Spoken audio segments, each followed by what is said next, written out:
Hello hello जनता, कैसे हैं आप लोग? क्या हाल चाल? दिस इज मी अनुभव उपाध्याय और आज हम खत्म करने वाले हैं न्यूटन्स लॉ ऑफ मोशन। और ये जो कहानी है, ये कहानी की शुरुआत कहां से हुई थी? जरा सोचो समझो याद करो। ये कहानी की शुरुआत हुई थी जब हमारे न्यूटन बाबा के सर पे क्या गिर गया था? एप्पल। तो भैया यही कहानी है और इसी कहानी को हम आगे बढ़ाएंगे। हम देखेंगे, इसका थोड़ा सा इतिहास जानेंगे और हर एक हिस्से में डिवाइड कर करके पूरे चैप्टर को मुट्ठी में कर लेंगे, वश में कर लेंगे। शुरू करते हैं भाई। ये वाली जो पूरी सीरीज है, इस सीरीज की एक खास बात, सबसे खास बात और जरूरी बात यह कि आपकी विशेष फरमाइश पे बहुत तेज तेज लेक्चर बनाए जा रहे हैं और बहुत तेज तेज लेक्चर लाए जा रहे हैं।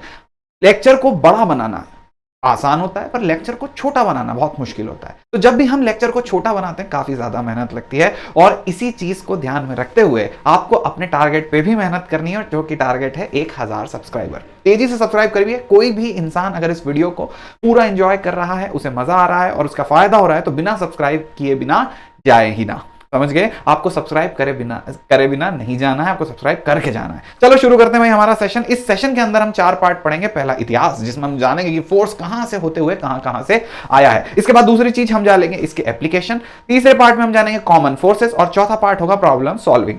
सॉर्टेड। तो अगला जो इसका जो पहला पार्ट है, सबसे पहला हिस्सा जो है वो है इतिहास। इतिहास कहानी फोर्स के जन्म की, कि फोर्स का जन्म कैसे हुआ, कहां से आया फोर्स। सबसे पहले अगर तुम इसी चीज में देखोगे तो सारा की सारा इंडेक्स है, प्रॉपर इंडेक्सिंग के साथ आपको लेक्चर मिल रहा है। सबसे पहले जब कहानी शुरू हुई थी तो वो प्रिमिटिव मेन से शुरू हुई थी। यार आदि मानव जो लोग थे, उन आदि मानव लोगों ने या फिर जो पूरे केव मेंस थे, उन लोगों ने सबसे पहले ढूंढ लिया था कि भैया फोर्स कुछ ना कुछ काम करता है। ठीक है, तो उन्हें पता था फोर्स कुछ ना कुछ काम करता है। जैसे जब हवा चलती है तो उन्हें पता है कि जब पत्ते हिल रहे हैं तो हवा बह रही है और बहती हुई हवा इन पत्तों को मार करके इधर आगे पीछे करती है। उन्हें पता था कि अगर हम कोई चीज रुकी हुई है, रेस्ट पर है और उसे चलाना है तो हमें उस पर फोर्स लगाना होगा। उन्हें पता था कि पत्थर को भी अगर फेंकना है तो हमें हाथ से कुछ ना कुछ एफर्ट लगाना पड़ेगा।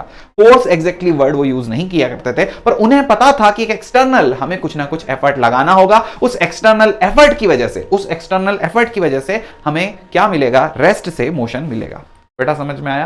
पर इसके काफी बाद ये सारी चर्चा को शेप कब मिला? मतलब बहुत लोगों को सब कुछ काम करते पता था, व्यवहारिक नॉलेज काफी लोगों का था, पर कब इस पूरी की पूरी चीज को शेप मिला, कब ये चीज एक सब्जेक्ट की तरह डेवलप होना शुरू हुई? जब आए एरिस्टोटल ने कुछ स्टेटमेंट दिए। कुछ स्टेटमेंट वो कोई साइंटिफिक स्टेटमेंट नहीं थे, फिलोसॉफीज थी। तो फिलोसॉफी क्या थी? उन्होंने कुछ फिलोसॉफी दी, स्पेशली 2 फिलोसॉफी जिसके लिए वो बहुत ज्यादा फेमस थे और दोनों ही बाद में गलत साबित हो गई। वो दोनों फिलोसॉफी कौन सी थी? पहले तो एरिस्टोटल ने बोला कि भैया अगर किसी चीज को चलता हुआ रखना है, मतलब तुम चाहते हो कि कोई चीज सदा चलती रहे, तो तुम्हें उसके ऊपर निरंतर फोर्स लगाए रखना है। अगर तुमने फोर्स हटा लिया तो वो चीज चलना बंद हो जाएगी। पर ऐसा नहीं होता। ठीक है, ऐसा नहीं होता। ये सिर्फ अर्थ पे पॉसिबल है क्योंकि यहां पर एक फ्रिक्शन फोर्स वगैरह होता है। जो पूरा एग्जैक्ट नॉलेज था वो नहीं है। इसी चीज को अगर आप स्पेस में बोलें तो अगर एक ऑब्जेक्ट है, तैर रहा है, उसको आपने थोड़ी देर तक फोर्स लगाया और फिर छोड़ दिया तो वो ऑब्जेक्ट चलता ही चला जाएगा। एक ऑब्जेक्ट को निरंतर चलते रहने के लिए कंटिन्यूअस फोर्स की जरूरत नहीं है। फोर्स हटा लेंगे तो भी ऑब्जेक्ट चलता हुआ रहेगा। समझ में आया? तो ये वाला स्टेटमेंट जो इनका था ये हो गया गलत। ओके। दूसरा स्टेटमेंट इनका था कि हमेशा जो भारी ऑब्जेक्ट है वो पहले नीचे गिरता है और हल्का ऑब्जेक्ट बाद में नीचे गिरता है। पर ये भी स्टेटमेंट गलत है। अगर मैं 2 ऑब्जेक्ट को ऐसे साथ साथ गिराऊं, कोई भी 2 ऑब्जेक्ट पकड़ लेता हूं मैं, यहां मेरे पास एक इस तरह से ऐसे डस्टर टाइप एक ऑब्जेक्ट है कि पेन का कैप ले लेता हूं। ठीक है, तो मेरे पास पेन का कैप है, तो 2 ऑब्जेक्ट है, पेन का कैप नहीं, पेन ही गिरा देता हूं। ठीक, और एक पेन और है, वो पेन को मैं इस डस्टर में लगा देता हूं। तो ऑब्वियसली एक पेन था, उसको मैंने डस्टर में लगा दिया और डस्टर भी है तो ये पूरा हैवी है। अब यहां पर एक और पेन है। ठीक, तो ये पेन और ये पेन प्लस डस्टर है तो ऑब्वियसली ये हैवी है। जब गिराऊंगा तो तुम देखो दोनों एकदम साथ गिर रहे हैं। तो ये वाला इनका जो स्टेटमेंट है ये भी गलत है। हैवी ऑब्जेक्ट फॉल्स अर्ली, नहीं, दोनों साथ गिरते हैं। किसी भी चीज का टाइम ऑफ फ्लाइट, कितनी देर वो हवा में रह रहा है, वो मास पर डिपेंड नहीं करता, फॉर्मूले में भी नहीं आता है। क्लियर? अब ये वाली चीज दोनों ही गलत प्रूफ कर दी गई। गलत प्रूफ किसने करी? किसने आर्ग्यूमेंट शुरू करा इस चीज के ऊपर? उन आदमी का नाम था, वो है हमारे गैलीलियो। तो इतिहास की तीसरी सबसे बड़ी कड़ी वो है गैलीलियो। गैलीलियो ने बताया कि भैया ऐसा नहीं होता, तुम्हारे लॉ वगैरह सब गलत हैं। गैलीलियो ने स्पेशली जो सबसे ज्यादा डिटेल में एक चीज बताई थी वो ये बताई थी कि अगर हमारे पास कोई ऑब्जेक्ट है तो ऑब्जेक्ट बहुत ही बदमाश होते हैं। गैलीलियो की भाषा में मैं आपको समझा रहा हूं, मैं मेरी भाषा में गैलीलियो को समझा रहा हूं कि गैलीलियो ने बताया था कि भैया जो भी ऑब्जेक्ट होता है, जो भी एक मास होता है, जो भी एक बॉडी होती है, वो बहुत ही बदमाश होती है। The body tries to resist their state. समझ गए? तो भैया जो भी है वो अपने स्टेट को रजिस्ट करना चाहते हैं। जो भी हम उससे बोलेंगे वो उसका उल्टा करेगा। हम उससे बोलेंगे भाई चलने लग जा, वो बोलेगा नहीं चलूंगा। हम चलता, अगर वो चल रहा होगा हम उससे बोलेंगे रुक जा, तो वो बोलेगा नहीं रुकूंगा। हम उससे बोल रहे हैं वो खा रहा होगा, बोल भाई मत खा, तो वो बोलेगा नहीं मैं तो खाऊंगा। कोई भूखा बैठा होगा, हम उससे बोलेंगे खा ले, तो बोलेगा नहीं मैं तो भूखा बैठूंगा। तो बेटा समझ रहे हो ये बात? बार बार बार बार बार बार निरंतर रूप से जब भी हम उसे कुछ ना कुछ बोलेंगे वो उस चीज को रेजिस्ट करेगा, उसका उल्टा बोलेगा। इस चीज को बोलते हैं इनर्शिया। तुम इनर्शिया का सबसे अच्छा एग्जांपल हो। पापा बोलते हैं फोन मत चला, तुम बोले नहीं मैं चलाऊंगा, ठीक है। मम्मी बोलती है कि बेटा नहीं खाना खा ले, दूध पी ले, बोले नहीं मैं नहीं पीऊंगा। समझ में आया? तो तुम इनर्शिया का सबसे एकदम परफेक्ट चोखा एग्जांपल हो गए तुम लोग, ठीक है। तो इनर्शिया क्या हो गया? रेजिस्टेंस। ये बात आपको बहुत अच्छे समझ में आएगी। What is inertia? Inertia is what? Resistance. तो जब भी कोई ऑब्जेक्ट रेजिस्ट कर रहा है अपने स्टेट ऑफ रेस्ट को, समझ गए, तो इसे बोलेंगे इनर्शिया ऑफ रेस्ट। मतलब वो रेस्ट पर है, हम उसको बोल रहे हैं चल जा चल जा, वो बोल रहा नहीं चलूंगा। समझ रहे हो क्या? तो वो नहीं चलेगा। कोई रुका हुआ ऑब्जेक्ट है तो नहीं चलेगा। क्यों नहीं चलेगा? क्योंकि वो रेस्ट को रेजिस्ट कर रहा है। सॉर्टेड है। दूसरी चीज, अगर वो ऑब्जेक्ट चल रहा है, जैसे स्पेस में ऑब्जेक्ट को फ्लोट कर दिया, अब वो फ्लोट होता जा रहा है, होता जा रहा है। अब हम बोलेंगे रुक जा, वो नहीं रुकता। क्यों नहीं रुकता? क्योंकि वो रेजिस्ट शो कर रहा है। वो बोला कि नहीं मैं तो चलता ही रहूंगा। Inertia of motion. उसके पास मोशन है तो मोशन को रेजिस्ट कर रहा है, रेस्ट पर है तो रेस्ट को रेजिस्ट कर रहा है। बड़ा समझ गए? तो यही गैलीलियो ने बोला था कि एक स्टेट ऑफ रेस्ट होती है, एक स्टेट ऑफ मोशन होती है। कोई भी ऑब्जेक्ट जो होता है वो अपने स्टेट ऑफ रेस्ट और स्टेट ऑफ मोशन को रेजिस्ट करता है। इतनी बात मेरे हिसाब से आपको काफी अच्छे से क्लियर हो गई हो। तो यही था लॉ ऑफ इनर्शिया। इसमें फोर्स के बारे में कोई बात हुई? एरिस्टोटल ने फोर्स के बारे में कोई बात बोली? नहीं। गैलीलियो ने फोर्स के बारे में कोई बात बोली? नहीं। तो फोर्स अभी तक अच्छे से डिफाइन ही नहीं हुआ है। अब इसके बाद आते हैं एक और, व्हाट इज इनर्शिया। क्या आपको पता चल गई what is inertia? Inertia is resistance. बेटा इनर्शिया इज रेजिस्टेंस। ओके, तो हमें ये बात पता चल गई। अब मुझे बताओ चौथे नंबर पे एक साइंटिस्ट आए। ये हमारे प्यारे से साइंटिस्ट, क्या नाम था नेपाल वाले साइंटिस्ट का? Newton, sir Isaac Newton. इन्होंने आकर के कहानी बदली। इन्होंने आकर के बोला मैं बताता हूं तुम्हें क्या होते हैं लॉज ऑफ मोशन, कैसे होता है मोशन, कौन सी ऐसी चीज है जो गवर्न करती है। अभी तक किसी ने फोर्स के बारे में कोई भी नाम तक नहीं लिया था। तो न्यूटन आए, उन्होंने फर्स्ट लॉ ऑफ मोशन ने लिखे, लॉज ऑफ मोशन लिखे, उन्होंने फर्स्ट लॉ ऑफ मोशन दिया। फर्स्ट लॉ ऑफ मोशन में उन्होंने बोल दिया कि every object tries to remain at equilibrium, which means they will either try to remain at the state of rest or in the state of constant uniform motion until and unless an external force is applied. जैसे उन्होंने इतनी सारी English बोली, उन्होंने तुरंत पूछा तू समझा?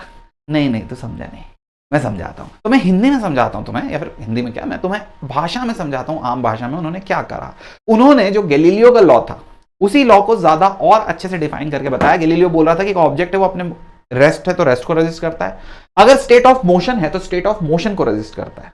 तो यहीं पे न्यूटन ने आकर के बोला कि अगर एक ऑब्जेक्ट है तो वो रेस्ट में रहना चाहता है, वो रेस्ट में रहेगा।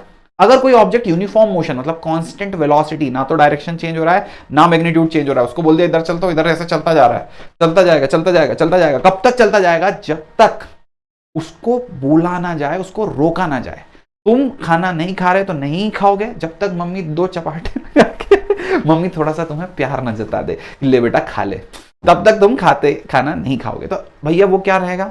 अगर स्टेट ऑफ हंगर है तो हंगर में ही रहेगा, स्टेट ऑफ खाते जा रहे तो खाते ही रहेंगे। मम्मी बोलेगी रुक जा, तुम नहीं रुकोगे जब तक मम्मी थोड़ा सा प्यार ना जता दे। तो बेटा ये बात समझ में आ गई, until and unless an external force is applied. तो यहां न्यूटन ने फोर्स को इंक्लूड करा, गैलीलियो ने फोर्स इंक्लूड नहीं करा था। न्यूटन ने बोला कि भैया जब भी कोई ऑब्जेक्ट रेस्ट में है तो रेस्ट में रहेगा, यूनिफॉर्म मोशन में, कांस्टेंट वेलोसिटी में है मोशन में तो मोशन में रहेगा, जब तक कोई आकर के बाहर से फोर्स ना लगा दे। ये था first law of motion. Okay, लोगों ने पूछने लगे कि भैया हाँ ठीक है, अभी तक तो हमने कभी जीवन में फोर्स का नाम ही नहीं सुना, फिजिक्स में फोर्स का नाम ही नहीं आता था, ये फोर्स क्या है? ठीक है, लोग पूछने लगे ये फोर्स क्या है। तो न्यूटन ने बोला भाई रुको, मैं बताऊंगा क्या है फोर्स, पर थोड़ा पहले जरा सब्र करो, है ना। वो सब में पहले अच्छे से समझ लो कि भैया देखो कोई ऑब्जेक्ट है, अगर रेस्ट में है तो रेस्ट में ही रहना चाहता है, और अगर एक ऑब्जेक्ट है जैसे स्पेस है, स्पेस में आदमी उड़ रहा है तो ये ऐसे ही उड़ता ही चला जाएगा जब तक कोई से आकर के रोके ना। ठीक, तो अगर रेस्ट में है तो रेस्ट में रहेगा, अगर उड़ता जा रहा है तो उड़ता ही जाएगा, until and unless an external force is applied। ठीक, तो लोगों ने पूछा यार यार ये फोर्स क्या होता है, यार ये फोर्स क्या होता है, ये फोर्स जो है ये फोर्स क्या होता है। लोगों ने पूछ लिया कि भैया ये फोर्स क्या होता है, एक मिनट रुक जाओ जरा। हाँ, तो ये वाला क्वेश्चन का आंसर बता दो एक बार कि पीपल सिटिंग इन मूविंग बस एक्सपीरियंस अ जर्क। ठीक है, तो एक मूविंग बस है, बस चल के जा रही है और एकदम से जर्क लगा लोगों को, तो वो जर्क क्या है। People sitting in a moving बस experience a jerk when the bus stops. जल्दी बताओ जल्दी बताओ। इट इज ड्यू टू, क्योंकि वो सारे के सारे लोग किसमें हैं, मोशन में, सारे के सारे लोग मोशन में और एकदम से बस स्टॉप हो गई, तो सारे के सारे लोग जो मोशन में है वो लोग उनके पैर तो स्टॉप हो गए क्योंकि पैर बस से जुड़े हुए हैं, पर वो लोग हवा में बस के अंदर, तो जैसे ही बस स्टॉप हो गई तो पैर बस से जुड़े तो पैर स्टॉप हो गए, लेकिन ऊपर वाली बॉडी बोल रही है कि नहीं हम तो भैया मोशन में रहेंगे, रेजिस्ट करेंगे, इनर्शिया करेंगे। आया समझ में, सही में नहीं गिरा था मैं, यहां पे देखो इनर्शिया ऑफ मोशन सॉर्टेड भैया, यहां तक क्लियर है। चलो अगली बात, can a body move without applying a force, इसका आंसर बताओ, can a body move without applying a force, yes और no. Yes, a body can move without applying a force, why, क्योंकि भाई यूनिफॉर्म मोशन भी तो करेगी, जैसे space में बॉडी को टच कर दिया और छोड़ दिया तो फोर्स नहीं है, फिर भी बॉडी फ्लोट होके जा रही है ना, समझ रहे हो समझ रहे हो समझ रहे हो, यही है, समझ गए, न्यूटन्स लॉ ऑफ मोशन कि एक बॉडी रेस्ट में तो रेस्ट में रहेगी, चलती है तो चलती ही रहेगी, भले ही फोर्स उसके ऊपर जीरो।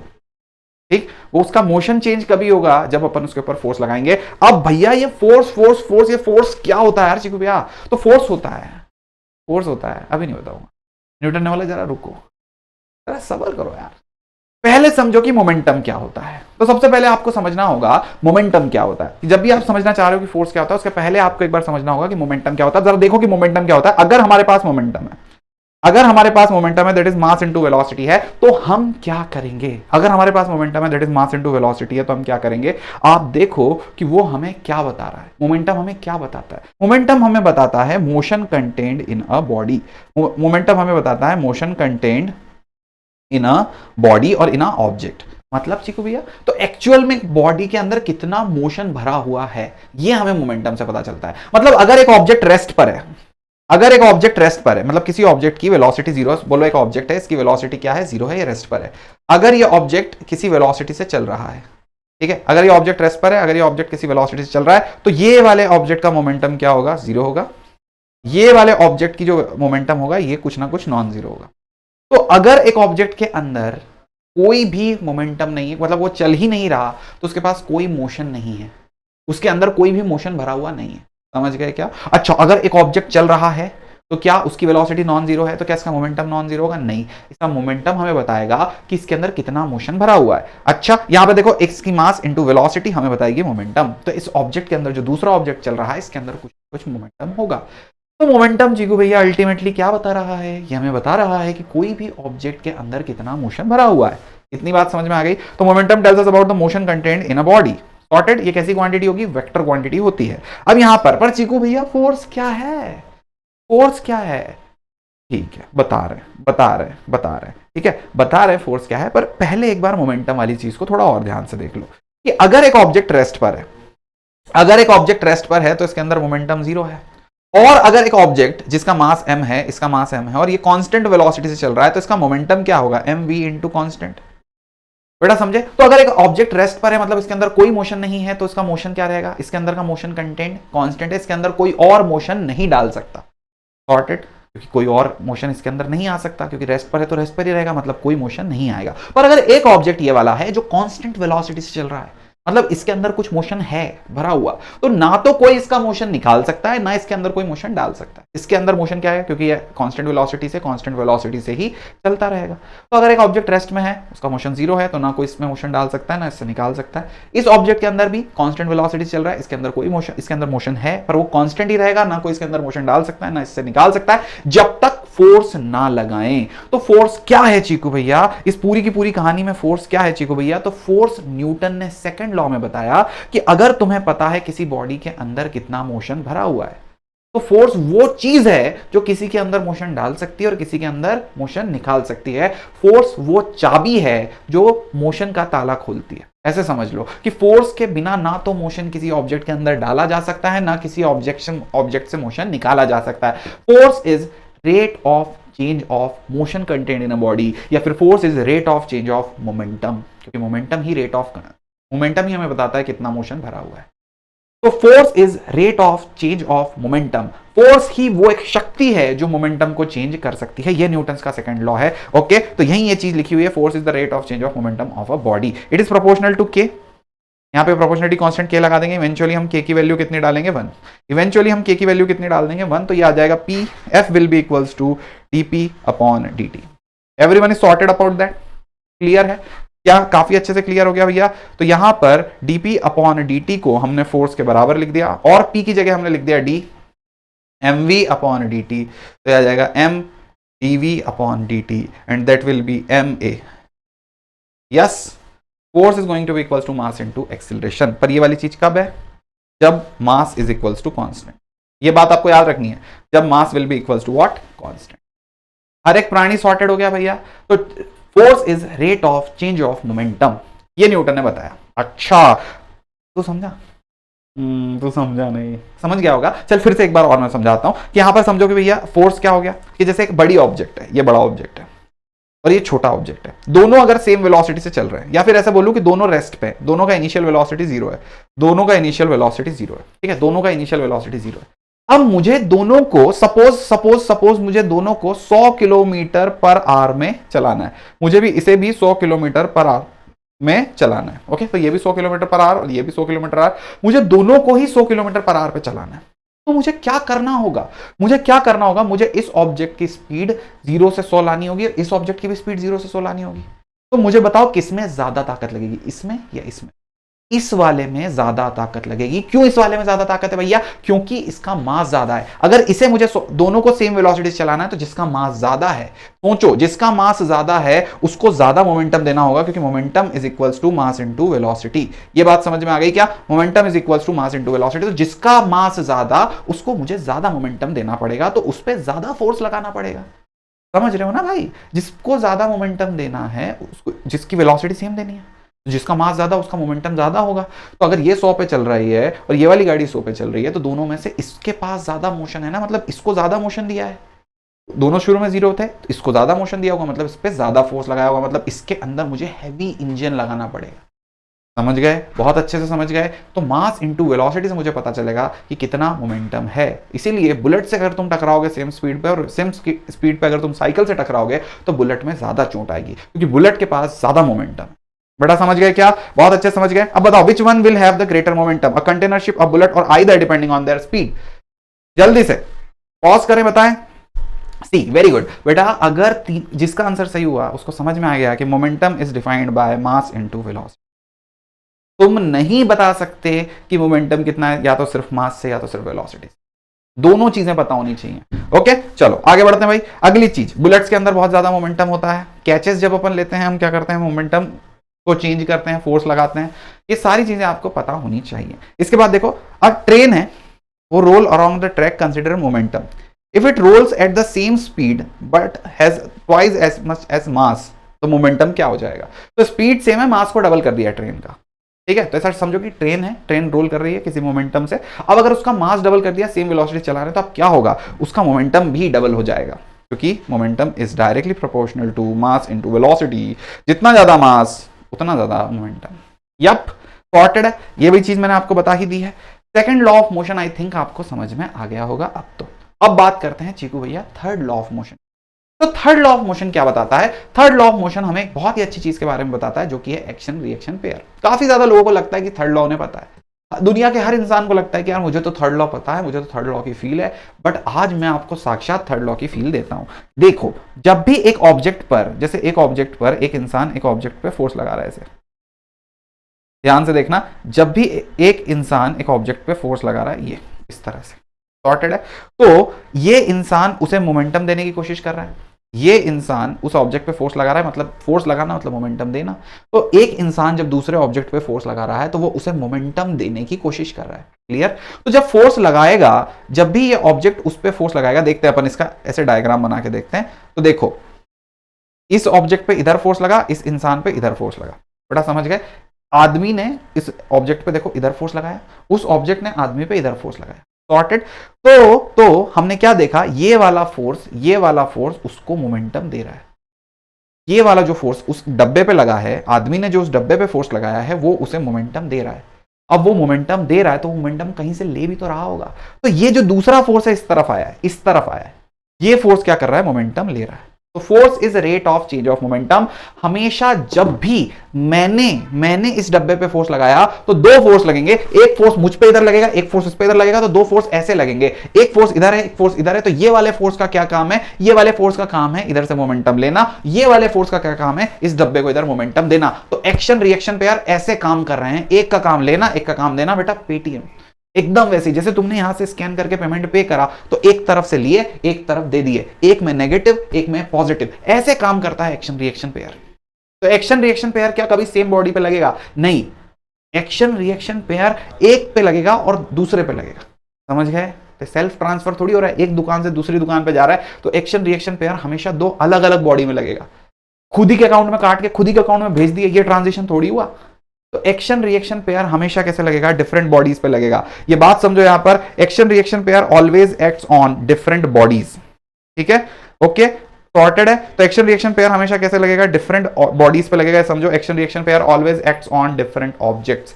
हमेशा action reaction pair different objects पे लगेगा। इक्वल एंड अपोजिट होगा, अपोजिट डायरेक्शन में होगा, मतलब जितने पैसे इससे लिए उतने ही पैसे इसे देगा। ओके, तो मैग्नीट्यूड दोनों का क्या होगा? सेम। डायरेक्शन अपोजिट होगी, मतलब एक से ले रहा है तो एक को दे रहा होगा। सॉर्टेड है, क्लियर है। Action reaction pair there is no need of contact. जरूरी नहीं है कि आप कांटेक्ट हो उसमें, समझ लो कि फोर्स ऐसे ही लगाएं। Action reaction pair non contact में भी हो सकता है। ऑब्जेक्ट ऐसे तैर रहा है, ग्रेविटेशनल फोर्स, बिना कांटेक्ट के भी फोर्स लग जाता है, जरूरी नहीं कांटेक्ट ही हो। मेरे को लगता है आपको समझ में आ गया न्यूटन के सारे तीन law. Can action reaction pair cause motion in an object?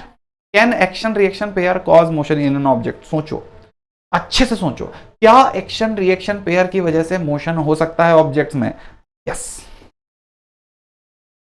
कोई भी ऑब्जेक्ट ऐसा नीचे गिर रहा है, एक्शन रिएक्शन पेयर ही तो है। अर्थ ने इस पे लगाया, इसने अर्थ पे लगाया, मोशन हो रहा है, बिल्कुल हो रहा है। ओके, क्लियर है। जल्दी से देखिए भैया, एक सवाल है हमारे पास। A machine gun fires 20 bullets per second into a target. Each bullet weighs 150 grams. Has a speed of इतना, a force necessary to hold the gun in position. Okay, तो हमें समझना है कितना मोमेंटम चेंज हो रहा है। क्लियर है? तो हम सबसे पहले देखेंगे पर second rate of change in momentum, या फिर dp अपॉन dt। ये कैसे पता चलेगा? ये कैसे पता चलेगा? तो हमें पता चला कि इतनी बुलेट पर सेकंड जा रही है, तो हमें पता चल गया number of bullet that is 20 bullets पर सेकंड। ओके, तो पर सेकंड का हमें टाइम वाला फैक्टर तो मिल गया। अब अपन इसको मल्टीप्लाई करेंगे मोमेंटम से, तो एक बुलेट का मोमेंटम कितना है? 20 बुलेट पर सेकंड जा रही, तो टाइम वाला फैक्टर मिल गया, हमें टाइम वाला फैक्टर मिल गया। अब हमें सिर्फ मोमेंटम चाहिए, तो मोमेंटम के लिए क्या लिखेंगे? देखो जरा, मास इंटू वेलोसिटी। तो मास इसका कितना है? 150 अपॉन 1000 kg में लेंगे। वेलोसिटी इसकी 800, वेलोसिटी इसकी 800। बेटा समझे? तो मैंने यहाँ पे एन, एम और वेलोसिटी। एन क्या है? नंबर ऑफ बुलेट्स पर सेकंड। ओके, अब जब अपन ने इसको एन एम वी लिख दिया, यहां पे देखो, अपन ने इसको एन एम वी लिख दिया, हमें कितना मिल जाएगा? 0 से 0, 0 से 0 कट गया, और ये पूरी की पूरी चीज कटने के बाद 2400 न्यूटन्स के बराबर आ जाएगी। क्योंकि भैया कैसे सॉल्व कर लिया 2400? क्योंकि 8 इंटू 8 और 15 8 120, और यहाँ पर एक 2 बचा हुआ है, तो 120 इंटू 2 24 के अराउंड कुछ आएगा। एक ही ऑप्शन है जो 24 के अराउंड है। ठीक, ओके, तो हमने न्यूटन के सारे 3 लॉ देख लिए, साढ़े 3 नहीं, सारे 3 लॉ देख लिए। और इसके बाद अपन ने गैलीलियो का भी पढ़ लिया। इसके बाद हमने बहुत अच्छे से चीज पढ़ ली, इनर्शिया ऑफ रेस्ट क्या होता है, इनर्शिया ऑफ मोशन क्या होता है। अब हम समझेंगे इसका इस्तेमाल कहां कहां पे होता है। सबसे पहली चीज जो आपको बहुत बार घुमा फिरा के पूछी जाएगी, वो पहली चीज होगी momentum conservation. Conservation of momentum के अंदर इस चीज का इस्तेमाल होगा ऑन एन आइसोलेटेड सिस्टम। तो हमने क्या सुना था चीकू भैया? हमने सुना था कि मोमेंटम के बारे में और फोर्स के बारे में हमने क्या सुना था चीकू भैया? हमने सुना था कि अगर किसी ऑब्जेक्ट पे फोर्स 0 है, तो अगर किसी ऑब्जेक्ट पर F net is equal to 0, if on any object if F net is equal to 0, हम क्या बोल सकते हैं? Rate of change of momentum is going to be equal to 0। Yes, rate of change of momentum is going to be equal to 0, which means p is equal to constant. Yup, which means P is equals to constant, momentum is equals to constant. Okay? तो अगर किसी चीज पर, किसी system पर, कहीं पर momentum 0, मतलब फोर्स 0 है, बाहर से कोई फोर्स नहीं लग रहा, तो उसका मोमेंटम क्या रहेगा? कांस्टेंट रहेगा। चीकू भैया इसका क्या मतलब हुआ? बचपन से पढ़ते आ रहे हैं। अगर मैं स्पेस में हूं, मैं फंस गया, ठीक है, मैं स्पेस में हूं, मैं ऐसे तैर रहा हूं, अब दुनिया में कुछ नहीं हो सकता, मैं एकदम ऐसे स्पेस में हूं, मैं ऐसे तैर रहा हूं, ऐसे समझ लो मैं इस तरह से एक मून हूं, बड़ा उदास सा मून हूं मैं ऐसे स्पेस में तैर रहा हूं, मुझे अगर इस तरफ जाना है, एक अपोजिट डायरेक्शन में जाना है, मैं चाहता हूं मैं इस तरफ जाऊं, इस तरफ, तो मुझे क्या करना होगा, मुझे अपोजिट डायरेक्शन में कुछ चीज को फेंकना होगा। समझ में आया क्या? तो कोई भी ऑब्जेक्ट को अगर स्पेस में वो तैर रहा है, सपोज मैं स्पेस में तैर रहा हूं और मुझे इस तरफ जाना है, तो मैं स्पेस में इस तरफ नहीं जा सकता, क्योंकि अब मेरे ऊपर फोर्स कहां से आएगा, मेरे ऊपर फोर्स कैसे आएगा, कोई और तो है नहीं, एक्सटर्नल तो कोई फोर्स लगा नहीं रहा, तो कोई एक्सटर्नल फोर्स नहीं लगाएगा, तो मैं क्या करूंगा, मैं अपने जेब में से कुछ ऐसे सामान निकालूंगा, उसको अपोजिट डायरेक्शन में फेंकूंगा और फिर मैं इस तरफ ड्रिफ्ट होने लगूंगा। बेटा समझ गए क्या? कोई दिक्कत परेशानी समस्या नहीं है? तो if you are understanding this is the example of momentum conservation. यहां पे समझो रिकॉइल वेलोसिटी ऑफ गन वाला एग्जांपल मैं आपको बताता हूं। ये समझो गन है ना, गन के अंदर कुछ गोली रखी हुई है, शुरू में कोई दिक्कत नहीं, दोनों एक साथ रखें, इनिशियल दोनों का मोमेंटम क्या है, 0 मिला करके। थोड़ी देर बाद क्या हुआ, इनिशियल मोमेंटम 0 है, गन ने क्या करा, मोमेंटम फाइनल भी 0 ही होगा, पर गन ने क्या करा, बुलेट को फायर कर दिया, कोई फोर्स नहीं लगा, गन ने बुलेट पे लगाया, बुलेट ने गन पे लगाया, तो दोनों के ऊपर बाहर से कोई फोर्स नहीं लगा। चिकू भाई ट्रिगर, तो बेटा ट्रिगर को ऐसा दबाओ, ऐसे रखो, ट्रिगर को ऐसा गन को दबाया, ऐसे रखा, छोड़ के आ गए, वो ट्रिगर घूमेगा फिर गन चलेगी ना, तो ट्रिगर घूम के अपन दबा के ऐसे रख के आ गए, अभी तो कोई फोर्स नहीं लगा रहे, अब कोई फोर्स नहीं लगा रहे तो गन के अंदर बारूद फटेगा, उसकी वजह से फोर्स लगेगा, इंटरनल फोर्सेस होंगे, बाहर से कोई फोर्स नहीं है। तो यहां पर जब ये इस तरह से जाएगी गन, इस तरह से गोली इस तरफ जा रही होगी, तो गोली इस तरफ जाएगी और गन इस तरफ जाएगी, तो क्या मैं ऐसे लिख सकता हूं, mass of gun into velocity of gun is equals to mass, या फिर ऐसे लिख दूं, mass of gun velocity of gun vector के साथ लिखते हैं, mass of gun velocity of gun vector के साथ लिखते हैं, यहां लिख देंगे plus mass of bullet velocity of bullet vector के साथ इज इक्वल्स टू 0। तो दोनों का मोमेंटम का सम 0 होगा, क्यों? क्योंकि इनिशियल 0 था तो फाइनल भी 0 होगा, कोई बाहर से तो फोर्स लगा नहीं है। मोमेंटम तब चेंज होता है जब फोर्स बाहर से लगता है, तो हम यहां पे लिख देंगे velocity of gun will be equals to minus M B V B vector upon M G. बड़ा समझ गए, बहुत अच्छे से समझ गए। This is known as the momentum conservation. Sorted भाई, यहां तक सब कुछ बहुत अच्छे से क्लियर हो गया। मोमेंटम कंजर्वेशन वाली यही बातें हैं, क्लियर है क्या? चलो एक और सवाल देखते हैं। मास ऑफ गन इतना है, सॉरी मास ऑफ बुलेट इतना है, इसके बाद बोला गया fired from a gun of 1 kg if the recoil velocity is 5 metre per second then the muzzle velocity, मतलब वेलोसिटी ऑफ बुलेट पूछ लिया है तुमको, वेलोसिटी ऑफ गन दे दिया है, वेलोसिटी ऑफ गन कितना दे दिया है तुम्हें, 5 मीटर पर सेकंड। अब तुमसे पूछा है वेलोसिटी ऑफ बुलेट बताओ, जल्दी से कमेंट करके वेलोसिटी ऑफ बुलेट बताओ बेटा, बहुत ही आसान है, फॉर्मूला अभी जस्ट लिख के बताया मैंने, तेजी से कमेंट कर दें, वीडियो को अभी पॉज करके कमेंट कर दें। सॉर्टेड। अब पढ़ते हैं अगली चीज एप्लीकेशन के अंदर। एप्लीकेशन के अंदर हम अगली चीज पढ़ेंगे जिसका नाम क्या है, इंपल्स। अब चीकू भैया इंपल्स क्या होती है? तो ऐसे समझो कि अगर एक ऑब्जेक्ट है, एक ऑब्जेक्ट ऐसे चल के जा रहा है 5 मीटर पर सेकंड से, और इसका मोमेंटम, ये 2 kg का ऑब्जेक्ट है, ठीक, मैं आया, मैंने इसके ऊपर कुछ फोर्स लगाया, मतलब मैंने इसका मोमेंटम चेंज करा, तो मैंने इसका फोर्स लगाया, मैंने इसके अंदर कुछ मोमेंटम चेंज करा, और अब इसका मोमेंटम हो गया, अब इसकी वेलोसिटी होगी suppose 10 kg, 10 metre per second, okay, और ये 2 kg का है। तो ऐसे समझो कि ये 2 kg का ऑब्जेक्ट है, 5 मीटर पर सेकंड से चल रहा था, अब ये 2 kg का ऑब्जेक्ट है, 10 मीटर पर सेकंड से चल रहा है। तो सपोज ये घर से निकला था इतना वेलोसिटी लेके, घर आया इतना वेलोसिटी लेके, ठीक है, तो लोग घर पे इसके भाई बहन आके पूछेंगे, भाई तेरे को कितना मोमेंटम मिला, तू तो कम मोमेंटम लेके गया था, ज्यादा मोमेंटम लेके, आज तूने कितना मोमेंटम कमाया, फोर्स ने तुझे कितना मोमेंटम, तो यही कितना मोमेंटम इसे मिला, कितना इसका चेंज इन मोमेंटम आया, that change in momentum is going to be momentum, the change in momentum will be defined as momentum final minus momentum initial, और इसी चीज को हम बोलेंगे इंपल्स। चेंज इन मोमेंटम को डिफाइन किया जाएगा momentum final minus momentum initial, और इस चीज को हम क्या बोलेंगे, इंपल्स बोलेंगे। अब इंपल्स क्या है, देखो जरा कितनी इंपल्स लगी इस केस में। तो पहले कितना मोमेंटम, फाइनली मोमेंटम कितना हुआ, 10 into 2, पहले कितना था 5 into 2, तो ये कितना है 20 minus 10, that will be 10 kg metre per second. क्या ये बात आपको समझ में आ गई? तो 10 kg metre per second is defined as what, impulse, ठीक। तो इंपल्स का क्या मतलब होता है, इंपल्स बस ये बताती है कितना मोमेंटम चेंज हुआ, अगर मोमेंटम बढ़ा तो पॉजिटिव इंपल्स है, मोमेंटम घट गया तो नेगेटिव इंपल्स है।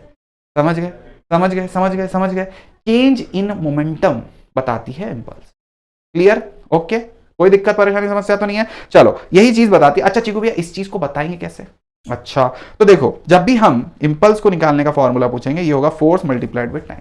जब भी हम इंपल्स को निकालने का फॉर्मूला पूछेंगे that will be equal to force multiplied with time, अगर फोर्स कांस्टेंट है तो। और अगर फोर्स कांस्टेंट नहीं है तो ऐसा नहीं है चिकू भैया आंखों में आंसू आ गए फोर्स नहीं, ऐसे बात नहीं है। फोर्स अगर कांस्टेंट नहीं है तो एक सिंपल सा इंटीग्रेशन वाला फॉर्मूला है F dot D T, force तुम्हें टाइम के रेफरेंस में दिया जाएगा और ये तुम्हें बताएगा इंपल्स। ठीक है, इसे T1 से लेकर T2 तक आपको इंटीग्रेट, इंपल्स पता चल जाएगी। Everyone is sorted.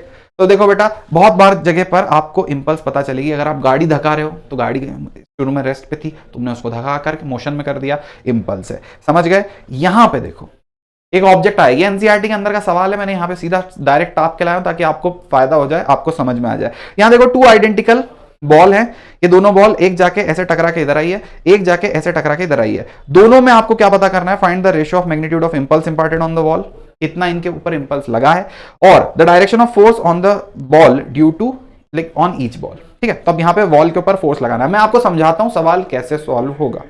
सॉर्टेड? समझो कि एक पहले वाली बॉल है, सबसे सिंपल। अगर तुमने पहले वाला समझ लिया तो दूसरे वाला और आसान है। पहले वाली बॉल के साथ क्या हो रहा है कि बॉल इस तरफ वेलोसिटी है, बॉल की कुछ, बॉल की इस तरफ कुछ वेलोसिटी है। अब बॉल का मैग्नीट्यूड सपोज m है और बॉल की वेलोसिटी सपोज v है। बॉल का मैग्नीट्यूड m है, बॉल की वेलोसिटी v है या u है, इस केस में मैं बोल देता हूं u है। तो ये इसका इनिशियल मोमेंटम हो गया ना, कि इनिशियल इसके पास इतना मोशन है। ठीक, अब मोमेंटम वेक्टर क्वांटिटी, तो मैं इसको लिख दूंगा प्लस या फिर 2u sorry m into you, mass into velocity I cap, क्योंकि ये इस तरफ जा रहा है, इस तरफ जा रहा है। अब ये क्या करेगा? ये जाके इस दीवार से टकराएगा, यहां पे एक दीवार होगी, जाकर के इस दीवार से टकराएगा। जैसे ही ये इस दीवार से टकराएगा, इस तरफ हम u वेलोसिटी से जा रहे होंगे, टकराने के बाद इस तरफ आएंगे u वेलोसिटी से, और फाइनल मोमेंटम कितना होगा? फाइनल मोमेंटम टक्कर के बाद चिकू भैया mu ही होगा। हाँ, mu तो होगा, पर अपोजिट डायरेक्शन में होगा, माइनस आई कैप में होगा। समझ गए? तो पहले मोमेंटम कितना था? mu, बाद में कितना हो गया? Minus mu, plus mu minus mu। Clear? तो अगर मैं चेंज इन मोमेंटम की बात करूं, मतलब मैं इंपल्स की बात करूं, तो कितना इंपल्स होगा? जल्दी से बताओ कितना इंपल्स होगा? इंपल्स इसका होगा momentum final minus momentum initial, that will be equals to minus mu I cap minus mu I cap. ठीक है, तो ये माइनस तो ये वाला है, momentum initial mu I cap और final momentum minus mu I cap. Final की वैल्यू फाइनल में डाल दी, इनिशियल की वैल्यू इनिशियल में डाल दी। सॉर्टेड? तो ये आ गया माइनस 2 mu आई कैप। ऐसे समझो कि शुरू में सपोज ये 10 से इधर जा रहा था, टक्कर के बाद 10 से इधर जा रहा है, तो 10 ऐसे था, प्लस 10 था, अब इसका माइनस 10 है, तो टोटल इसका 20 कम हो गया ना, 10 से 0 आया होगा, फिर 10 से इधर जा रहा है, तो बेटा प्लस 10 था, माइनस 10 हो गया, तो 20 कम हुआ ना। वैसे ही जो 10 था उसका डबल चेंज हुआ है, तो यहां पर इसका मोमेंटम 2 mu चेंज हुआ है, था mu, उसका डबल चेंज हुआ है। क्लियर है? सॉर्टेड है? क्लीन है? ओके, चलो अब यहां पर दूसरे ऑब्जेक्ट का देखते हैं कि एक ऑब्जेक्ट किसी एंगल पे आ रहा है। तो सपोज एक ऑब्जेक्ट है यहां पर से, इसका एंगल कहां से दिया? नीचे से दिया। एक ऑब्जेक्ट है सपोज इस तरफ, ये ऐसे आ रहा है इस एंगल पे, सॉर्टेड? ये एंगल सपोज थीटा है। अब हमें ना इसके कंपोनेंट लेने, क्यों चिकू भैया कंपोनेंट क्यों लेने पड़ेंगे? कंपोनेंट इसलिए लेने पड़ेंगे कि इस तरफ दीवार की तरफ तो सिर्फ ये वाली वेलोसिटी आएगी ना, u cos थीटा, और एक वेलोसिटी होगी u sin थीटा। सॉर्टेड? समझ गए? तो बेटा दीवार की तरफ तो सिर्फ कौन सी वेलोसिटी आएगी? इसकी, ये वाले की, सिर्फ ये वेलोसिटी। ये वाली वेलोसिटी तो कोई काम की नहीं है। अब यहां पर जब टक्कर होगी तो ऑब्जेक्ट टक्कर के बाद ऐसे जाएगा, दीवार से टकराएगा और फिर वापस इधर आएगा। तो ऐसे ही गया, ये वॉल से टकराया, वॉल से टकराने के बाद वापस इस तरफ आ रहा है। तो जब इस तरफ आएगा तो आप नोटिस करोगे इसकी सिर्फ हॉरिजॉन्टल वाली वेलोसिटी, ये वाली वेलोसिटी जो है u cos थीटा चेंज होके u cos थीटा आ जाएगी, ये बदल जाएगी माइनस आई कैप, ये पहले थी प्लस आई कैप, और ये वाली जो वेलोसिटी है u sin थीटा, ये सेम रहने वाली है। तो u cos थीटा इस तरफ, u sin थीटा इस तरफ, u cos थीटा इस तरफ और u cos थीटा टक्कर के बाद इस तरफ। ठीक, जब मैं चेंज इन मोमेंटम लिखूंगा तो चेंज सिर्फ किस में आया है? बताओ जरा, इसमें तो चेंज नहीं आया चिकू भैया, सिर्फ हॉरिजॉन्टल में चेंज आया है, और वो चेंज कितना था? वो चेंज था माइनस 2u, पहले था 2, पहले सिर्फ 2 mu आया था, अब ये आएगा 2 mu cos theta I cap. Sorted? 2 mu cos theta I cap. Is it clear? Clean? Sorted? काफी अच्छे से समझ में आ गई ये बात। ओके, तो ये माइनस 2 mu था, यहां पे माइनस 2 mu cos थीटा आ गया। फॉर्मूला याद रखना चाहो फॉर्मूला याद रख सकते हो। अच्छा, बॉल के ऊपर फोर्स किधर लगा है? इधर लगा है, तभी तो इसका बॉल के ऊपर इधर फोर्स लगा है, क्योंकि बॉल ऐसे थी, बॉल के ऊपर इधर फोर्स लगा, अब बॉल ऐसे चलने लगी। सॉर्टेड? तो बॉल के ऊपर इधर फोर्स, बॉल ऐसे आ रही है, मैंने उस पर इधर फोर्स लगाया, इसका मोमेंटम चेंज होकर इधर हो गया। क्लियर है, सॉर्टेड है। बॉल ऐसे आ रही थी, मैंने बॉल के ऊपर इधर फोर्स लगाया, इसका मोमेंटम चेंज होकर इधर हो गया। ये चीज आपको समझ में आ जानी चाहिए मोमेंटम से रिलेटेड। ओके, अब समझो अ कांस्टेंट रिटार्डिंग फोर्स इतना is applied on a body of mass 20 kg moving with initial velocity इतना। How long does it takes for the body to stop. तो समझो ये बॉडी के अंदर क्या है, कुछ मोमेंटम है, हाँ बॉडी के अंदर कुछ इनिशियल मोमेंटम है क्योंकि बॉडी चल रही है, तो बॉडी के अंदर एक इनिशियल मोमेंटम होगा, मतलब बॉडी के अंदर कुछ ना कुछ मास इंटू वेलोसिटी होगा। कितना मास इंटू वेलोसिटी होगा, 15 into 20, 15 into 20 that is 300 kg metre per second, इतना इसके अंदर मोमेंटम है। हमसे पूछा गया how long does it take for the body to stop, मतलब हमें इसका मोमेंटम चेंज करना है, इसका मोमेंटम 300 निकालना है, 300 से मोमेंटम चेंज करना है। ओके, तो इसे लिख दूंगा फोर्स इंटू टाइम, ठीक है, चेंज इन मोमेंटम कितना करना है 30, force into 300, force into time, force कितना लगाना है बोला है 50 न्यूटन, तो 50 इज इक्वल्स टू, या फिर लिख देता हूं 300 will be equals to 50 multiplied with time, 0 से 0 कैंसिल आउट, 5 से 30 6, time will be equals to 6 second. Change in momentum will be equals to force into velocity. क्या है बात समझ में आ गई भैया, थोड़ा सा आपको समझ में आना पड़ेगा। अब अपन बात करते हैं किस चीज के बारे में, हम बात करेंगे एफबीडी के बारे में। एफबीडी क्या है, फ्री बॉडी डायग्राम। अब फ्री बॉडी डायग्राम क्या होते हैं, फ्री बॉडी डायग्राम वो डायग्राम्स होते हैं जिसमें हम बॉडी के ऊपर लगने वाला हर एक फोर्स दिखाते हैं। जैसे ये ब्लॉक है, इस ब्लॉक के ऊपर कितने फोर्स लग रहे होंगे, तो देखो हाथ से 2 फोर्स लगा रहा होगा या ऐसे उठाने के लिए, एक फोर्स सर से लगा रहा होगा, तो 3 नॉर्मल N1 N2 N3, और एक इसके ऊपर खुद की वजन की वजह से mg फोर्स नीचे लग रहा होगा। समझ गए क्या, तो हम एक ऑब्जेक्ट के ऊपर कितने फोर्सेस लग रहे हैं वो कैसे दिखाते हैं, free body diagram. Is it clear, चलो इक्विलिब्रियम क्या होता है चीको भैया, इक्विलिब्रियम वो होता है कि जब सारे फोर्सेस जीरो हों, summation of all the forces is equals to 0, summation of all the forces in x is equals to 0, summation of all the forces in y will be equals to 0, summation all the forces in z will be equals to 0। कि कहीं से कोई force लग ही नहीं रहा, कोई भी force नहीं है, ये वही कंडीशन है जिसमें मोमेंटम कंजर्व होता है। तो ये इक्विलिब्रियम है, इक्विलिब्रियम में कोई भी फोर्स नहीं लग रहा होता, मोमेंटम पूरी तरह से क्या होता है, कंजर्व होता है, सॉर्टेड है। अब ये इक्विलिब्रियम के अंदर जी को भैया क्या सीन होता है, कैसे क्वेश्चन आते हैं मैं बताता हूँ। इक्विलिब्रियम के अंदर कैसे क्वेश्चन आएंगे, इक्विलिब्रियम के अंदर सपोज इस तरह का कोई क्वेश्चन है, इस तरह का क्वेश्चन में तुमसे पूछेंगे कि बताओ क्या ये इक्विलिब्रियम में, हम बोलेंगे बिल्कुल, वो तो बंधा हुआ है, तो टंगा हुआ है, तो टंगी हुई कोई भी चीज इक्विलिब्रियम में होती है, हम बोलेंगे बिल्कुल, क्योंकि वो हमें पता है वो नहीं चलेगी, वो तो बंधी हुई है, तो ये चीज क्या है, इक्विलिब्रियम है। अब इसमें पूछ लेंगे कि टेंशन बता दो, हम बोलेंगे ठीक है। तो देखो इसका डायग्राम ड्रॉ करना मैं तुम्हें सिखा देता हूं। हमेशा जब भी इस तरह का कोई क्वेश्चन आए, हमेशा जब भी इंक्लाइन प्लेन वाला क्वेश्चन आए, आपको यहां पर एक डायग्राम बनाना है डब्बे का, ठीक, डब्बे पे इस तरफ, जैसे ये इंक्लाइन प्लेन का एंगल है, डब्बे पे इस तरफ अगर ये एंगल थीटा है तो इस तरफ आएगा mg sin थीटा, समझ गए, इस तरफ क्या आएगा mg sin थीटा, इधर इस तरफ आएगा mg cos theta, clear.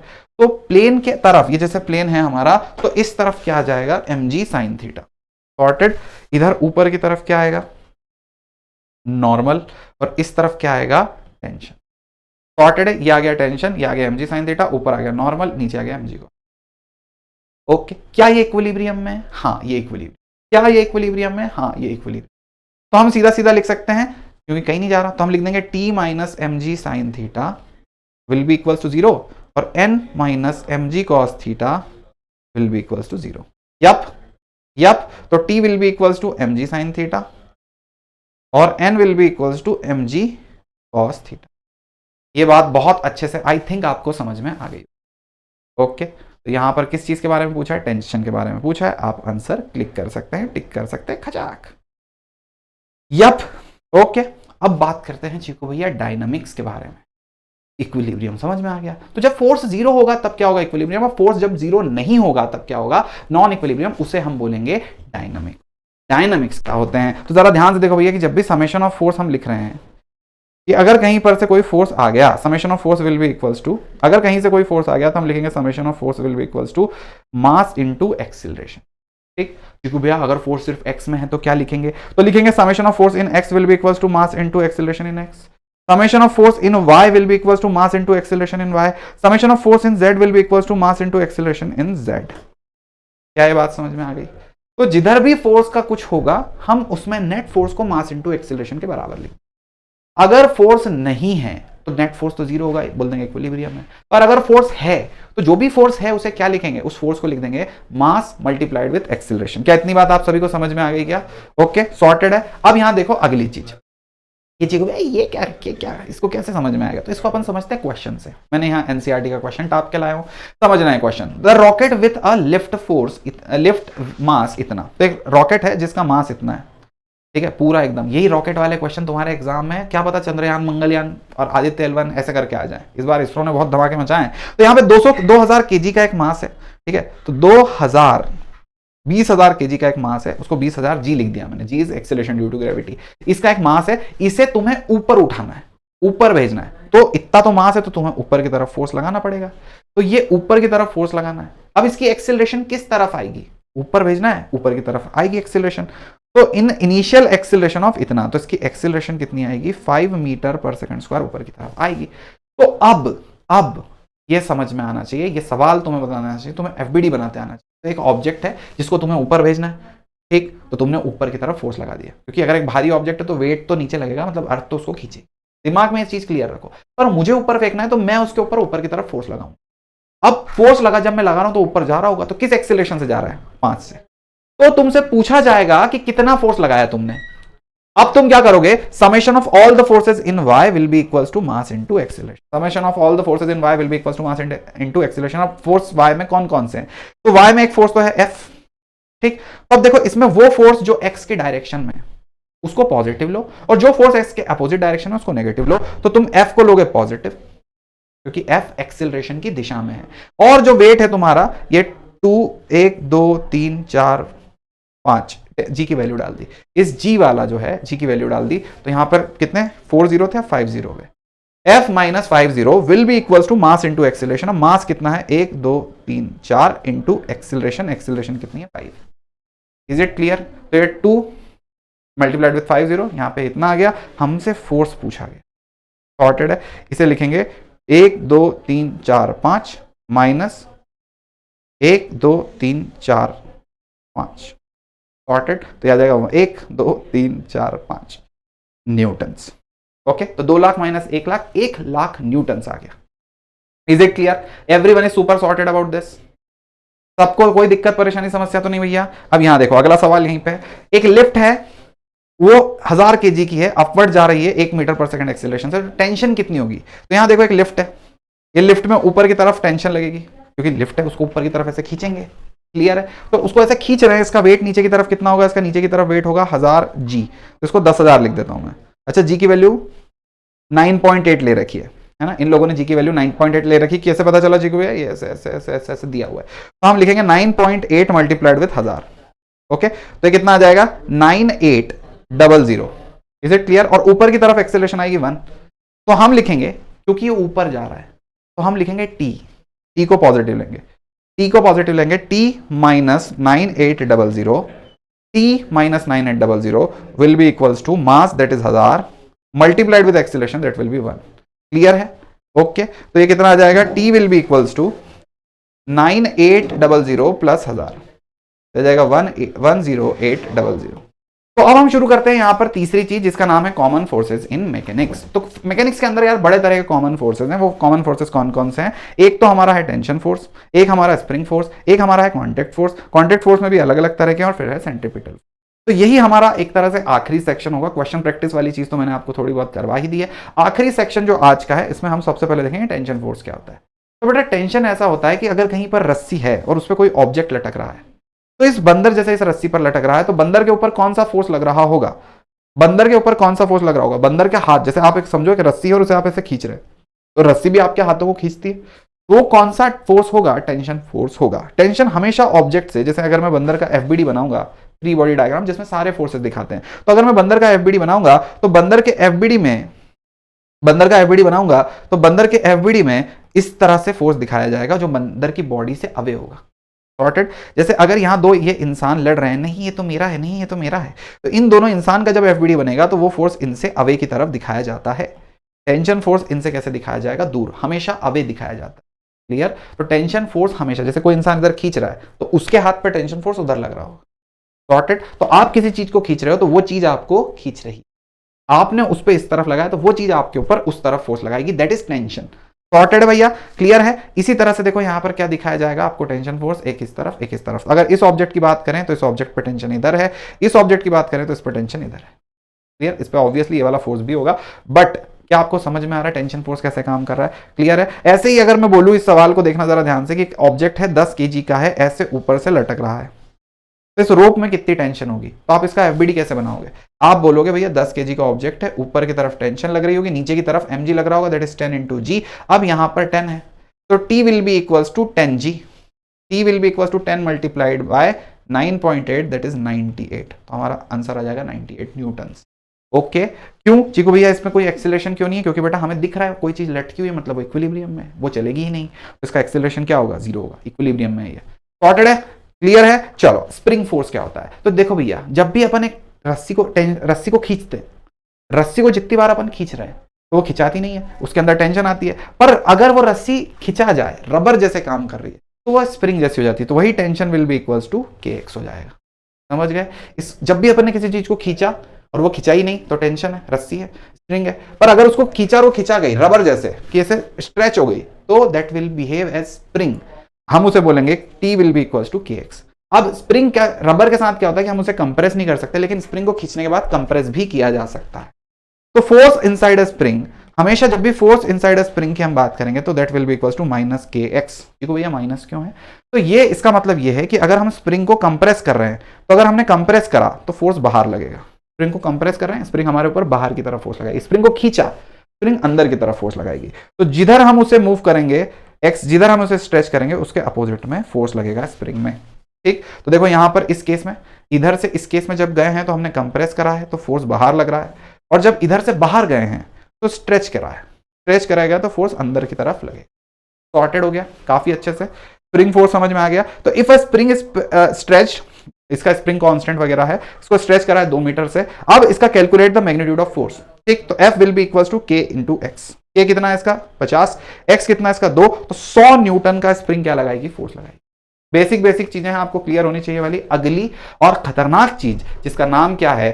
Friction. अब फ्रिक्शन क्या होता है? तो फ्रिक्शन बेटा वो फोर्स होता है जो आपके मोशन, रिलेटिव मोशन या टेंडेंसी ऑफ रिलेटिव मोशन को अपोज करता है। फ्रिक्शन भी बेसिकली 2 तरह के होते हैं, 3 तरह के भी होते हैं। मैं आपको फ्रिक्शन के बारे में अलग अलग चीज बताता हूं। सबसे पहली चीज फ्रिक्शन का बेसिक चीज की, एक होता है स्टैटिक फ्रिक्शन और एक होता है काइनेटिक फ्रिक्शन। तो स्टैटिक और काइनेटिक में क्या अंतर है? स्टैटिक और काइनेटिक में क्या अंतर है? स्टैटिक मतलब टेंडेंसी को अपोज कर रहा है। जैसे मैंने हाथ को इस पर रख दिया, ठीक, क्या अभी कोई फ्रिक्शन होगा? नहीं, कोई फ्रिक्शन नहीं होगा। पर जब मैं अपने हाथ को धकाने की कोशिश करूंगा, मेरा हाथ नहीं चलेगा, तो क्या अभी कोई फ्रिक्शन होगा? हाँ, अभी फ्रिक्शन होगा। ये कौन सा फ्रिक्शन होगा? स्टैटिक, क्योंकि हाथ चल नहीं रहा पर उस पर फील हो रहा है। आप देखो अपने हाथ पे ऐसे रख के ऐसे दूसरे हाथ को खींचो, ठीक है, तो जब ऐसे खींचते हैं ना, तो हमें हाथ पे, अभी ये हाथ जोड़ के रखा है, कोई फ्रिक्शन नहीं, और जब खींच रहे हैं तो एक फ्रिक्शन फील होगा, एक फोर्स फील होगा, और जैसे जैसे तुम ज्यादा ताकत लगाओगे वैसे वैसे ज्यादा फोर्स फील होगा, और वो जो फोर्स ज्यादा फील होता जा रहा है वो कौन सा होगा? फ्रिक्शन। कौन सा फ्रिक्शन? Static friction. जितना ज्यादा फील होता जा रहा है दैट इज स्टैटिक फ्रिक्शन। क्या बात समझ में आ रही है? अच्छा, पर अगर हाथ ऐसे, आवाज जब आने लग गई फ्रिक्शन की, ये कौन सा फ्रिक्शन है? Kinetic friction. तो स्टैटिक फ्रिक्शन टेंडेंसी को अपोज करता है, मतलब फोर्स आ गया है, हमने किसी चीज को धकाया, वो चलना चाह रही है पर स्टैटिक फ्रिक्शन उसको चलने नहीं दे रहा, तब आएगा स्टैटिक फ्रिक्शन। अच्छा, कोई चीज चल रही है और जमीन पर लग गई, काइनेटिक फ्रिक्शन। समझ गए क्या इतनी बात? कोई दिक्कत परेशानी समस्या यहाँ पे नहीं है? क्या ये बात क्लियर है? तो static friction, sliding friction that is kinetic friction.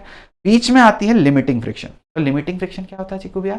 जब स्टैटिक से काइनेटिक लगना शुरू होता है। मैं आपको समझाने की कोशिश करता हूं, जरा समझिएगा। मेरे हाथ में एक डब्बा है, ठीक, इस डब्बे के ऊपर अगर मैं फोर्स लगा रहा हूं तो डब्बा चलना चाहिए, पर नहीं चल रहा। क्यों नहीं चल रहा? क्योंकि स्टैटिक फ्रिक्शन। मैंने और ताकत लगाया, और ताकत लगा, और ताकत लगा, तो चला, अभी भी नहीं चल रहा। फिर मैंने और ताकत लगाई और एक पॉइंट ऐसा है जिसपे चलना शुरू हो गया, ठीक। तो जिस पॉइंट पे, जिस फोर्स पे ये जस्ट चलना शुरू हुआ, मतलब तब फ्रिक्शन ने बोल दिया भाई नहीं, हमसे नहीं हो। तो शुरू में क्या हो रहा था? मैं 1 न्यूटन लगा रहा था, स्टैटिक फ्रिक्शन बोल रहा था मेरा भी 1 न्यूटन। मैं 2 न्यूटन लगा, स्टैटिक फ्रिक्शन मेरा भी 2 न्यूटन। मैं 3 न्यूटन लगा, स्टैटिक फ्रिक्शन बोला मेरा भी 3। मैं 4, 5, 10, 20, 30। एक लिमिटिंग कंडीशन आ गई, फिर स्टैटिक फ्रिक्शन बोला भाई आप मुझसे ना हो पाएगा यार, अब तुम चला ही लो, ठीक है। तो स्टैटिक फ्रिक्शन की जब मैक्सिमम वैल्यू आ गई कि इससे ज्यादा स्टैटिक फ्रिक्शन अब बोली नहीं लगा सकता, वो लिमिटिंग फ्रिक्शन होता है। स्टैटिक फ्रिक्शन की मैक्सिमम वैल्यू जो हो सकती है उसको लिमिटिंग फ्रिक्शन बोलते हैं, म्यू एस इनटू एन, ठीक। उसके बाद फिर क्या होगा? उतना फ्रिक्शन अगर हमने क्रॉस कर दिया तो क्या होगा? चीज चलना शुरू हो जाएगी, और जब वो चलना शुरू हो जाएगी तो उसके ऊपर एक कांस्टेंट वैल्यू का फ्रिक्शन लगेगा, जिसे हम काइनेटिक फ्रिक्शन बोलेंगे, जो क्योंकि म्यू के into N. Yup, sorted. Static friction मैंने आपको बता दिया, काइनेटिक फ्रिक्शन मैंने आपको बता दिया। देखो ये ऑब्जेक्ट है, अभी ये रेस्ट पर है, कौन सा फ्रिक्शन लग रहा होगा? चल नहीं रहा है, पर फोर्स है, स्टैटिक फ्रिक्शन लग रहा है इसमें पीछे की तरफ। ये ऑब्जेक्ट यहां रखा हुआ है इंक्लाइन प्लेन पे, ऐसे नीचे नहीं आ रहा, वहीं रखा हुआ है। क्यों नहीं आ रहा? इसके ऊपर तो इधर एक फोर्स होना चाहिए, अभी मैंने बताया था mg sin थीटा होना चाहिए। क्यों नहीं आ रहा? क्योंकि ऊपर की तरफ फ्रिक्शन लग रहा है। कितना होगा फ्रिक्शन? जितना ये है इतना ही फ्रिक्शन लग रहा होगा, बोली एकदम बराबर चल रही होगी। जब ये वाला फोर्स इससे ज्यादा हो जाएगा तभी ये नीचे की तरफ स्लाइड होगा। ओके, क्लियर है? अब यहां देखो, दीवार पे अगर मैं किसी चीज को ऐसे गला पकड़ के ऐसे दबा के, ऐसे मूवी में दिखाता ना, ऐसे चोक कर दिया, किसी चीज को पकड़ के ऐसे टिका के दीवार पे फिक्स कर दिया, ठीक, तो क्यों नहीं रेस्ट पर? क्योंकि इसका जो जितना mg है उतना ही ऊपर स्टैटिक फ्रिक्शन लग रहा है। यप, सॉर्टेड, क्लियर है क्या? ओके। लिमिटिंग फ्रिक्शन क्या होता है? लिमिटिंग फ्रिक्शन वो होता है चिकू भैया जब फ्रिक्शन की मैक्सिमम वैल्यू लग रही हो, जैसे mu into N, mu S into N. ये वैल्यू हमेशा लगती है? नहीं। स्टैटिक फ्रिक्शन का कोई फॉर्मूला होता है? नहीं, कोई फॉर्मूला स्टैटिक फ्रिक्शन का नहीं होता है। स्टैटिक फ्रिक्शन की सिर्फ मैक्सिमम वैल्यू कैलकुलेट कर सकते हो जो कि म्यू एस इंटू एन से आएगी। यप, इतना क्लियर है? चलो ठीक है। तो काइनेटिक फ्रिक्शन के बारे में हमने, स्टैटिक फ्रिक्शन के बारे में हमने कुछ चीजें देखी, काइनेटिक फ्रिक्शन के बारे में हमने कुछ चीजें देखी।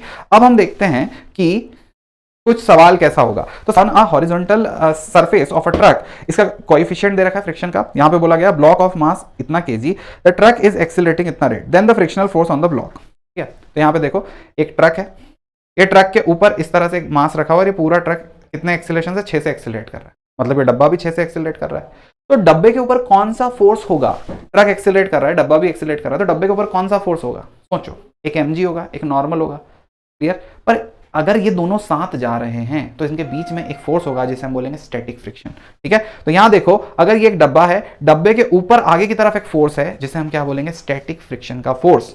ठीक, ये कितना होगा? अगर हमें पता है कि डब्बे का जो मास है वो 1 kg है और ये एक्सीलरेट हो रहा है 5 से, तो डब्बे का मास है 1 kg, डब्बा एक्सीलरेट हो रहा है 5 मीटर पर सेकंड स्क्वायर से, तो इसके ऊपर सिर्फ हॉरिजॉन्टल डायरेक्शन में एक फोर्स है, ऊपर तो एक्सीलरेट हो नहीं रहा, तो ऊपर जो नॉर्मल होगा वो mg के बराबर हो जाएगा, वो कोई दिक्कत नहीं है। हॉरिजॉन्टल में एक्सीलरेट हो रहा है ट्रक के साथ साथ, ठीक, तो ये force will be equals to mass into acceleration हम लिखेंगे। मास होगा 1, एक्सीलरेशन होगी 5, आंसर आ जाएगा 6, सॉरी 6 क्यों आ जाएगा, कैसी बात है, 5। यप, तो इसका आंसर आएगा 5 न्यूटन्स। क्लियर है? ठीक है, अच्छा, तो जब भी हम अप्लाई करेंगे फोर्स फ्रिक्शन फोर्स के ऊपर, क्या होता है? पहले हम किसी भी ऑब्जेक्ट को रखते हैं तो ऑब्जेक्ट के ऊपर क्या करते हैं? फोर्स लगाते हैं। ठीक है, हमने ऑब्जेक्ट के ऊपर क्या लगा? फोर्स लगाया, नहीं चला, फिर फोर्स लगाया, नहीं चला, हम और तेज करते जाते हैं, और तेज करते जा रहे हैं, और तेज करते जा रहे हैं, फ्रिक्शन भी बढ़ता है, और जैसे जैसे हम फोर्स तेज कर रहे हैं फ्रिक्शन भी तेज ताकत से लगता जा रहा है। कैसे पता चल रहा है? क्योंकि हाथ पे उतना ज्यादा फील होगा ना, ये डब्बा हाथ पे नहीं चल रहा, हम और तेज कर रहे हैं, और तेज कर रहे हैं, तो हाथ भी ज्यादा फोर्स फील कर रहा है, मतलब फ्रिक्शन ज्यादा तेज होता जा रहा है। हम लगा रहे फिर एक पॉइंट पे चलना शुरू करता है। समझ गए क्या? क्लियर है? बिल्कुल, इसमें यही ग्राफ बनता है कि जैसे हम फ्रिक्शन फोर्स बढ़ा रहे हैं वैसे वैसे फ्रिक्शन बढ़ रहा है, बढ़ता जा रहा है, बढ़ता जा रहा है, हम फोर्स बढ़ा रहे हैं, फ्रिक्शन बढ़ रहा है, हम फोर्स बढ़ा रहे हैं, फ्रिक्शन बढ़ रहा है, हम फोर्स बढ़ा रहे हैं, फ्रिक्शन बढ़ रहा है, तो दोनों चीज साथ साथ चलती है। फिर एक पॉइंट आता है जिसपे लिमिटिंग फ्रिक्शन, मैक्सिमम वैल्यू, इसके बाद ऐसे करके काइनेटिक। ठीक, तो maximum limiting friction ideal condition में काइनेटिक से ज्यादा होता है, जनरली सवालों में एक ही रहे, पर आइडियल कंडीशन में काइनेटिक से थोड़ा ज्यादा होता है। इसका रीजन क्या होगा? रीजन अभी हमें जानने की कोई ऐसी जरूरत आवश्यकता नहीं है। ठीक है, चलो आगे चलते हैं। आखिरी चीज आती है फ्रिक्शन के अंदर जिसका नाम होता है रोलिंग फ्रिक्शन। रोलिंग फ्रिक्शन क्या होता है? रोलिंग फ्रिक्शन के बारे में सिर्फ ये जानो कि जब भी चीज है, जैसे सिलेंडर है, सिलेंडर को घीस के ले जाते हैं तो बहुत ताकत लगती है, पर सिलेंडर को रख के ऐसे रोल कर दोगे तो बड़े आराम से रोल हो जाएगा। ठीक, तो जब खींच के ले जा रहे हैं तो ताकत क्यों लग रही है? स्पेस में नहीं लगती। कोई स्मूथ सरफेस होती तो बर्फ पे खींच के ले जाओगे तो नहीं लगेगी ताकत, क्योंकि फ्रिक्शन है। तो जब हम स्लाइड कर रहे हैं तो स्लाइडिंग फ्रिक्शन बहुत ज्यादा होता है, पर अगर हमने सिलेंडर को रख के ऐसे रोल कर दिया तो रोलिंग फ्रिक्शन बहुत कम होता है। इसीलिए व्हीकल्स के नीचे, चेयर के नीचे हमेशा रोलर लगाते हैं, कोई ट्रॉली होती है उसके नीचे भी रोलर लगाते हैं। क्यों? क्योंकि रोलिंग फ्रिक्शन बहुत कम होता है। सॉर्टेड है? Okay, clear. अब ये वाला एक स्टेटमेंट है आप लोगों के सामने, जल्दी से इसको पढ़िए और आंसर कमेंट करके बताइए। ओके, अब सेंट्रीपिटल फोर्स क्या होता है? तो आखिरी चीज, सेंट्रीपिटल फोर्स क्या होती है? सेंट्रीपिटल फोर्स, तो ऐसा समझो सेंट्रीपिटल फोर्स एक कुर्सी की तरह, एक चेयर की तरह होता है, जिसमें कोई भी फोर्स आकर के बैठ सकता है, वो बोलेगा आज से हम सेंट्रीपिटल। ठीक है, ऐसा नहीं कि सेंट्रीपिटल फोर्स कोई अलग से फोर्स है, मतलब जो जो फोर्स आपने पढ़ रखे हैं वही फोर्स सेंट्रीपिटल फोर्स हो सकते हैं। कैसे? यहां पर देखो कि सेंट्रीपिटल फोर्स पैदा करता है सेंट्रीपिटल एक्सिल। अब सेंट्रीपिटल फोर्स कौन कौन से हो सकते हैं? जैसे इस तरफ देखो, सेंट्रीपिटल फोर्स कोई भी फोर्स, जैसे एक ऑब्जेक्ट है और वो ऑब्जेक्ट इस तरफ किसी वेलोसिटी से जा रहा है, कोई ऑब्जेक्ट है और वो ऑब्जेक्ट इस तरफ किसी वेलोसिटी से जा रहा है और वो एक सर्कल में घूम रहा है, और यहां पर वो सर्कल में घूम रहा है और इसका सेंटर जो है उस सेंटर की तरफ फोर्स है, तो फोर्स कौन सा होगा? सेंट्रीपिटल फोर्स, वेलोसिटी के परपेंडिकुलर सर्कल के सेंटर की तरफ। सॉर्टेड है। अब वो फोर्स कैसे हो सकता है, कितना हो सकता है, मैं आपको उसके बारे में थोड़ा सा आइडिया देने की कोशिश करूंगा। ध्यान से देखना कि जब ये ऑब्जेक्ट है और यहां पर इसके पास कुछ वेलोसिटी है, तो इसके सेंटर की तरफ एक फोर्स होगा। ये फोर्स क्या करेगा? इसका सिर्फ डायरेक्शन चेंज करेगा। फोर्स का काम क्या होगा? इस वेलोसिटी का सिर्फ डायरेक्शन चेंज करना। जो इसका डायरेक्शन, वेलोसिटी का डायरेक्शन चेंज करेगा, वो इसे एक एक्सीलरेशन देगा, वो सेंट्रीपिटल एक्सीलरेशन होगी। सेंट्रीपिटल एक्सीलरेशन का काम क्या होगा? वेलोसिटी का डायरेक्शन चेंज। सॉर्टेड। वेलोसिटी का डायरेक्शन यहां पर से चेंज होता जाएगा, होता जाएगा, होता जाएगा। तो वो कौन करवा रहा है? सेंटर की तरफ आने वाला फोर्स। अब देखो, अगर सन और अर्थ की बात करें तो भैया जब भी हम अर्थ की बात करेंगे तो वो वाला फोर्स कौन सा होगा? Gravitational force. क्योंकि अर्थ को सन की तरफ कौन घुमा रहा है, या अर्थ के अगल बगल जो मून को कौन घुमा रहा है, तो मून को घुमाने वाला जो फोर्स होगा वो सेंट्रीपिटल फोर्स होगा। इतनी बात आप लोगों को पता होनी चाहिए। जब भी अगर स्पाइडरमैन है, एक बिल्डिंग से दूसरी बिल्डिंग उसको उड़ के जाना है, तो वो क्या करता है? स्ट्रिंग ऐसे चिपकाता है और घूम के चला जाता है। बिना रस्सी के स्पाइडरमैन भी गोल नहीं घूम सकता। अगर हमें जमीन पे घूमना है तो हमें कौन सा फोर्स चाहिए होगा? फ्रिक्शन। अगर फ्रिक्शन फोर्स नहीं है तो हम जमीन पे घूम नहीं सकते। तो जब एक इंसान जमीन पर ऐसे करके घूमता है दौड़ के तेज, तो वो फ्रिक्शन को सेंटर की तरफ रखता है और ये सर्कल कंप्लीट करता है। क्या ये बात समझ में आ गई? तो फ्रिक्शन उस समय सेंट्रीपिटल फोर्स की कुर्सी पे जाके बैठ, तो जो फोर्स हम डे टू डे लाइफ में यूज करते हैं वही क्या बन जाते हैं? सेंट्रीपिटल फोर्स बन जाते हैं। अब सेंट्रीपिटल फोर्स कितना होता है? कोई भी सेंट्रीपिटल फोर्स होगा उसे मास इंटू एक्सीलरेशन लिखेंगे, मास इंटू सेंट्रीपिटल एक्सीलरेशन लिखेंगे, उसे mass into we square upon R लिखेंगे। क्लियर? इसका एक और फॉर्मूला होता है एम ओमेगा स्क्वायर आर, अगर ओमेगा दे रखा हो तो। ओमेगा होता है एंगुलर वेलोसिटी। ठीक, सॉर्टेड है। अच्छा, अब यहां पे समझिए भैया, a particle is moving in a circle of radius R, constant velocity V, if the radius is doubled then its centripetal force will be. अगर रेडियस को डबल कर देंगे तो सेंट्रीपिटल फोर्स क्या हो जाएगा? हाफ, क्योंकि F is equals to mass into acceleration, mass into acceleration will be equals to M we square by r. तब ये डबल होगा तो ये हाफ होगा।